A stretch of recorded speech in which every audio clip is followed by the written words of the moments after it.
He doesn't need to carry Braun Strowman. Braun Strowman can hang with Finn Balor. Again. No! Of course he can't carry Braun Strowman. No. Braun Strowman is a big man.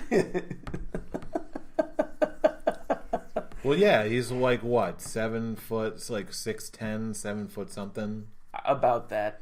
Yeah, see, that's what we're talking about. Because of course you can't carry him. He's a very large, colossal man.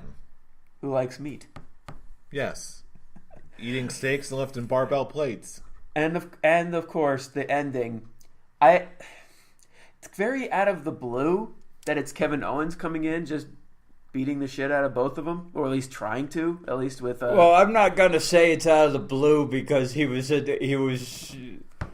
taunting both of them the entire match from the announcers table. So Still, I figured. No, I don't think it's out of the blue. I figured he was gonna try to get shots in while he could. Why though? Is it just because they're in the Money in the Bank? Yes. All right. That's all that he needs in that situation. He's got to try to get one over on the people that are in his way for the Money in the Bank briefcase. So he's going to taunt them, and then when one of them's about to win the match, that's when he's gonna strike.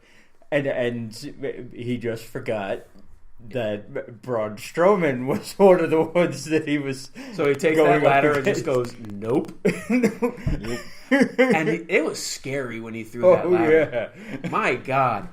But yeah, with Kevin Owens, even I do understand what you're saying, but it's still it just felt out of the blue that he just showed up. Even on commentary, I'm like, why is KO here? He hasn't had any real interaction with these guys to bring him out. No, other than just all they need, all they've ever needed in the build up to Money in the Bank. This isn't new. This isn't a new way to build up Money in the Bank. Random ass people have done commentary on a one-on-one match to build up Money in the Bank before. So when Kevin Owens came out, I was like, oh, okay, where's Bobby Roode at? And then we found out later on they have a match together. They have a match together, and it just leads to Braun Strowman squashing them. Yes. Yeah, that was worth Kevin Owens coming out and interfering in that match. Sure. I'm sorry. I'm just saying. I get where you're coming from. There's only so many ways you could build up a Money in the Bank ladder match with Braun Strowman in it. That's it. Not even just that. There's only so much you could do building a Money in the Bank when you still have 3 weeks left of build. Yeah.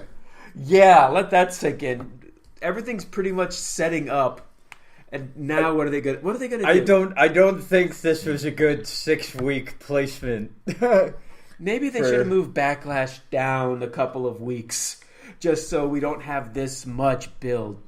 Because now it's reached the point where most of this is like, okay, I'm ready to go. Like most of this is just going to be boring filler and it's not going to really do anything. Yeah, really. That's one thing that really threw me off. I thought, like, okay, maybe with the way they're building it up, maybe Money in the Bank was like next weekend or something for all I knew. But no, it's further off than I thought. Right now, the only thing storyline-wise build up for it is which member of the New Day is going to be in the ladder match. The build is a lot better on the SmackDown side than it is on the Raw side for Money in the Bank. Oh, yeah. True. Agree. But then again, you do also have some really fun other additions from the Raw roster. And once again, the problem with Raw is that we knew the 4 competitors from the Raw side 2 weeks ago. Mm-hmm. They have, at that point, you have 5 weeks to build up the 4 competitors on the Raw side. There's only so many ways you could do that. I think the whole idea of them having triple threat matches, having a bunch of people fight for these spots, I'm like, okay, well, this is just making it like you have 2 Money in the Bank qualifying matches on each show. It's like, well, this is kind of building it really fast. Why don't you just have one match a week? But I don't know. Whatever. Either way, I think there might be something more to this that they can make use of the next few weeks on. But speaking of just building up the Money in the Bank matches, we do have the good news of Sasha Banks winning the Gauntlet match and moving on to the women's Money in the Bank match. I'm not even entirely sure that's good news. I don't think. But I don't think that's good news at the all. Only thing, the only thing good that could come of this is we finally get the heel turn that we've been waiting for months now. Looking at the look that Tarek's giving me right now, I'm sure that here's I don't want her to win the contract. I don't think that she will. I'm not saying that she will, but you have to come to terms with the fact that it's a distinct possibility for where they're going with her character. So I think that they're going for something completely different, but I would not be surprised. I kind of wanted Ruby Riott to take it, to be completely honest. And speaking of Ruby Riott, it just felt like she was booked in a position where she was the one trying to overcome all the odds. She was the one, in layman's term, was being booked as the face. Bayley took out the other two members with great ease, and then they beat her up, and then Ruby Riott came in, finished the job, and then she had two pretty, actually, I won't say good, but just lengthy to an extent for a gauntlet matches with what's her name? Mickie James and your favorite Becky. No, Becky's on SmackDown. Dana Brooke. Oh, your favorite female wrestler. And then she looks like, okay, she's going through all these matches, and now she has to go through big bad Sasha Banks. And I'm sorry, I wasn't thrilled that she won. I felt like Ruby Riott needed this now. Yeah. What's she gonna do? Nothing. She has She has nothing going into this. What? I guarantee you they're gonna a 6-women tag with Bayley, Mickie James, and Dana Brooke versus the Riott Squad in a pre-show match. Or the Riott Squad has got to come out and just kill everybody in the Money in the Bank match. Ruby Riott just takes the briefcase and runs away with it. Again, we'll have a second year in a row. We have no definitive Miss Money in the Bank. 2 years in a row. Wouldn't that be a big middle finger from WWE?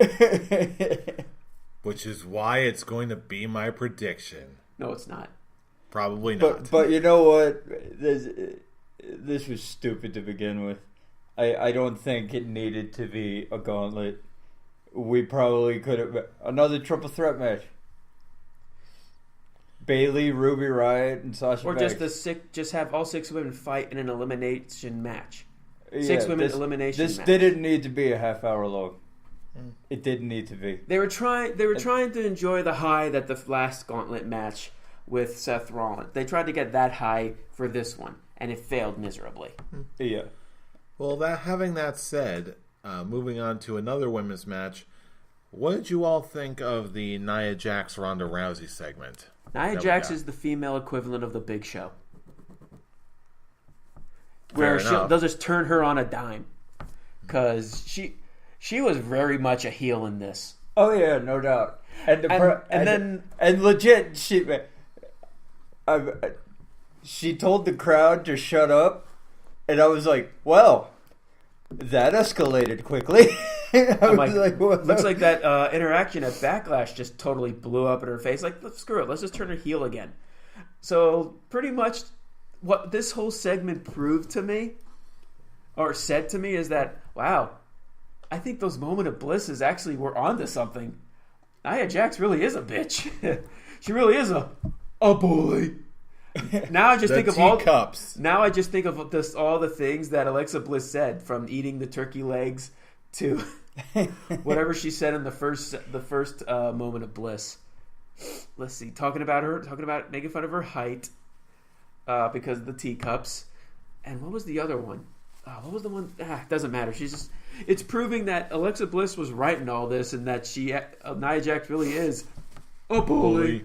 And you know what? The acting ability of these two, not good. Really not. I'm not a fan of the match in the first place. Never was. And they're doing nothing to get me excited for it. Yeah, Nia Jax squashing an indie wrestler. Okay. Now we're back to when she debuted and was facing indie wrestlers. Yeah. And why should I give a shit? You're making me not give a shit about a Ronda Rousey title match. I didn't think that was possible, but we're here now. At this point, I still just want to see Ronda take apart Nia Jax. It's not going to happen. Well, I'm just saying that's what I want to see. But again, we'll cross that bridge when we come to it, and we'll see what happens over the next few weeks. In the meantime, any other thoughts on Monday Night Raw this week? Sami Zayn and Bobby Lashley. They can both fuck off. My God. It just... The difference between both guys is, when you look at Sami Zayn, he's trying his damnedest to make this shit into gold. And it is just nothing more than creamy shit. And Bobby Lashley, on the other hand, looks like he's not even caring about this. Bobby Lashley has gone back to his WWE persona of old, which is not what got him rehired in the first place. His impact character is what he should be. He was awesome. He was basically the Drew McIntyre of now. In Impact, with the heel, just comes out, murders everything in sight, says maybe like 5 words every now and then moves on to the next person he's gonna beat the shit out of. That's the Bobby Lashley that should be in the WWE. Instead, we're getting this bullshit, and it's bringing me right back to why I hated him during his first run. Let's see, what else? They hinted at a possibility of American Alpha reunion. Looks like it's going to be American Alpha versus Drew McIntyre and Dolph Ziggler in the near future, since they had Drew pretty much destroy Chad Gable. It's like, well, he needs someone to help him overcome this Drew Dolph situation. And who better than have it be his former tag team partner, Jason Jordan, and then have American Alpha, bring up something that we've talked about in the past, have American Alpha be managed by Kurt Angle. Now that would be a thing. There's the B-Team barbecue. It was stupid fun. This was just stupid. This was stupid fun. I actually did. I enjoyed it because I wasn't taking very seriously. Titus O'Neil. It isn't even cooked right. Heath Slater. Enjoy. This is a buffet. Look at Rhino. Rhino's just sitting there eating a whole tray of bologna sandwiches. And then when they're all fighting, Rhino is still sitting there eating bologna sandwiches and just tossing them now like they're frisbees. I will agree. The segment itself was not very good. Am I stupid for liking it? Probably. But did I like it? Yes. There was definitely more background stuff going on in this segment that actually made me chuckle. Like Rhino sitting down eating a whole tray of bologna sandwiches. Because Rhino is just funny. All he can do is just sit and eat. That's pretty much all he's been doing these segments. I remember the one segment when Heath Slater was doing the I Got Kids gimmick in the very beginning. They were at his trailer home, and what is Rhino doing? Sitting in the back, sitting in the background eating crackers and cheese. That's Rhino's thing now.